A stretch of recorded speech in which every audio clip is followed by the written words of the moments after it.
Metro दिनांक TV news. आइए देखते हैं आज की खास खबर। त्रिपुरा, नागालैंड और मेघालय में बीजेपी प्लस की सरकार आने पर मुंबई मनपा भाजपा गठ के नेता विनोद मिश्रा ने दी बधाई। उत्तर पूर्व के 3 राज्यों में त्रिपुरा, नागालैंड, मेघालय में हुए विधानसभा चुनाव के नतीजे गुरुवार को सामने आए। त्रिपुरा में बीजेपी ने फिर से बहुमत की जादुई आंकड़ा पार किया और वहीं सत्ता में वापसी कर रही है। नागालैंड में सहयोगी दल के साथ बीजेपी सरकार बनाने जा रही है। मेघालय के मुख्यमंत्री कोनराड संगमा की पार्टी एनपीपी सबसे बड़ी दल के रूप में उभरी है। त्रिपुरा में बीजेपी को सीटें पिछले बार से कम मिली, लेकिन विरोधी लहर से पार पाते हुए वह सत्ता बचाने में कामयाब रही। आइए हम देखते हैं मेट्रो दिनांक टीवी न्यूज पर उत्तर पूर्व के 3 राज्यों में बीजेपी प्लस की सरकार बनने जा रही है। इस मुद्दे पर मुंबई मनपा भाजपा गठ के नेता विनोद मिश्रा ने पूर्व उत्तर के तीनों राज्यों के मतदाताओं को बधाई देते हुए क्या कुछ कहा। मिश्रा साहब, जिस तरह से भारतीय जनता पार्टी की 3 जगह जैसे कि त्रिपुरा, नागालैंड और मेघालय में 3 जगह सरकार बनी है, इसको किस नजरिए से आप देखते हैं? ये भारत के प्रधान माननीय नरेंद्र मोदी जी के नेतृत्व में विकास, उनके विकास के नेतृत्व में विश्वास और एक आस्था का प्रतीक है, जिसको त्रिवेणी, त्रिपुरा हो, मेघालय हो, मणिपुर हो, उसमें भारतीय जनता पार्टी की सरकार के रूप में जनता ने आशीर्वाद दिया है और कहीं न कहीं उनके विकास में विश्वास में मुहर लगाया है। ये उसका प्रतिफल। मगर मिश्रा साहब, जैसा कि लोग बता रहे हैं और मतदाता भी बोल रहे हैं, नेता भी बोल रहे हैं, जबकि अपने देश के प्रधानमंत्री जी ने कहा कि गुजरात से भी बड़ा हम इसको जीत मानते हैं, तो क्यों, इसका वजह क्या हो सकता है साहब? क्योंकि एक चीज मानिए कि नॉर्थ ईस्ट को पिछले 70 साल में कांग्रेस ने इस तरह का बना दिया था कि चाहे मणिपुर हो, असम हो, त्रिपुरा हो, मेघालय हो, उसको भारत से कटा छटा एक तरफ माना जाता था। उसको भारत में या भारत की सरकारें प्रायोरिटी पे नहीं देखती थी।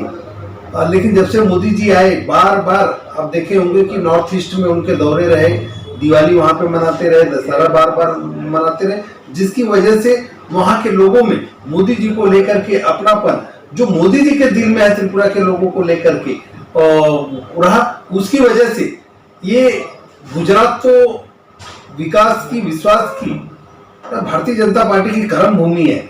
लेकिन उसके बावजूद जिनको लगता ही नहीं था, कभी महत्व दिया ही नहीं गया, आज वहां पे विकास भी हो रहा है और विश्वास भी बढ़ रहा है। ये बड़ी बात है। अर्धशतक 50 बार मोदी जी है, क्या यही देन है, इसकी वजह से उनको सफलता मिली है साहब? एकदम होता है कि व्यवहारिक है।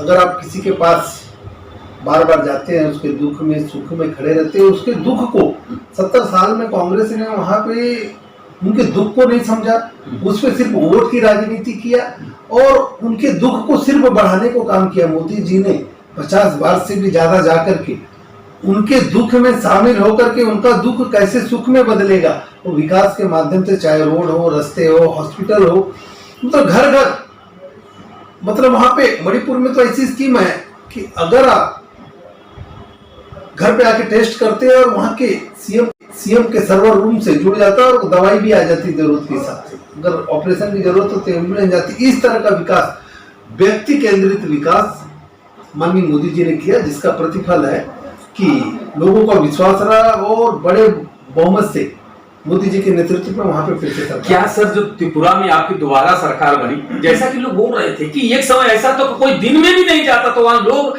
चुनाव के समय में कोई, जैसे मीडिया भी उसको प्राथमिकता नहीं देती थी, कोई सरकार भी उसकी प्राथमिकता नहीं देती थी कोई उसको। जैसे कि भी सरकार ने, कांग्रेस ने कहा है कि अरे वो तो छोटे छोटे राज्य हैं, उसका कोई किसी पर महत्व नहीं है। इसको किस नजरिए से आप देखते हैं? देखिए, कैसा है कि कांग्रेस की विचारधारा ही रही है, कभी छोटे के लिए, गरीब के लिए, वंचित के लिए काम ही नहीं किया। उन्होंने सिर्फ उद्योगपतियों के लिए, बड़े लोगों के लिए काम किया और बांटो और राज करो के उस पर नाम किया, जाति और प्रांत के नाम पे, धर्म के नाम पे डराया लोगों को और विकास से दूर रखा और इतने दिन राज किए। लेकिन अब देश की जनता जान चुकी है, सिर्फ त्रिपुरा ही नहीं उसको बदनाम करके रखे थे, वहां को लोगों को विकास से दूर रखे थे। अब पूरे देश का चित्र देख लीजिए कि क्या हालत थी। कश्मीर से लेकर कन्याकुमारी तक, आंध्रा से लेकर के चंद्रपुर तक एक नक्सल कॉरिडोर था, तो कहीं पे आतंकवाद था। कश्मीर में आए दिन बम ब्लास्ट होते थे, हमारे जवान मारे जा रहे थे, नागरिक मारे जा रहे थे, कश्मीरी पंडित भगा दिए गए। चाहे सिद्ध विनायक मंदिर से लेकर सेना भवन से लेकर के काशी विश्वनाथ, सूरत, अहमदाबाद, राजस्थान, मध्य प्रदेश, कौन सी जगह बची जहां पे बम ब्लास्ट नहीं हुए। ज्यादा पीछे की बात नहीं करता हूँ, ट्रेन में हुए, बस में हुए, मार्केट में हुए, हॉस्पिटल में हुए, सब जगह हुए, कोर्ट में हुए। लेकिन 2014 से 4 से 14 के बीच में हुआ कांग्रेस के शासन में। लेकिन माननीय मोदी जी की सरकार आई, उसका एक परिणाम देखिए कि बम ब्लास्ट बंद हो गया, आतंकवादी खत्म हो गए, जीरो टॉलरेंस की नीति है। राहुल गांधी और प्रियंका गांधी जी की अभी यात्रा खत्म हुई, देखो सोशल मीडिया पर वायरल है वीडियो कि जो कश्मीर में तिरंगा नहीं फहरा सकते थे, लोग जा नहीं सकते, सोच नहीं सकते थे, वहां पे वो स्केटिंग कर रहे हैं, भाषण दे रहे हैं, बर्फ पे खेल रहे हैं। तो ये मोदी जी का विकास और विश्वास है और ये राष्ट्रभक्ति। मगर 2024 में क्या होगा, क्या रिजल्ट आएगा? क्या देश के प्रधानमंत्री पुनः सत्ता पे आएंगे या प्रधानमंत्री बनेंगे?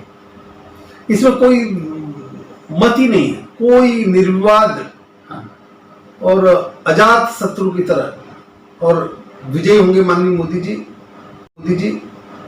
और लोगों का दृढ़ विश्वास है, वो भारत ही नहीं पूरी दुनिया देख रही है कि इस समय ग्लोबल लीडर है, उनकी ग्लोबल रैंकिंग सबसे ज्यादा है।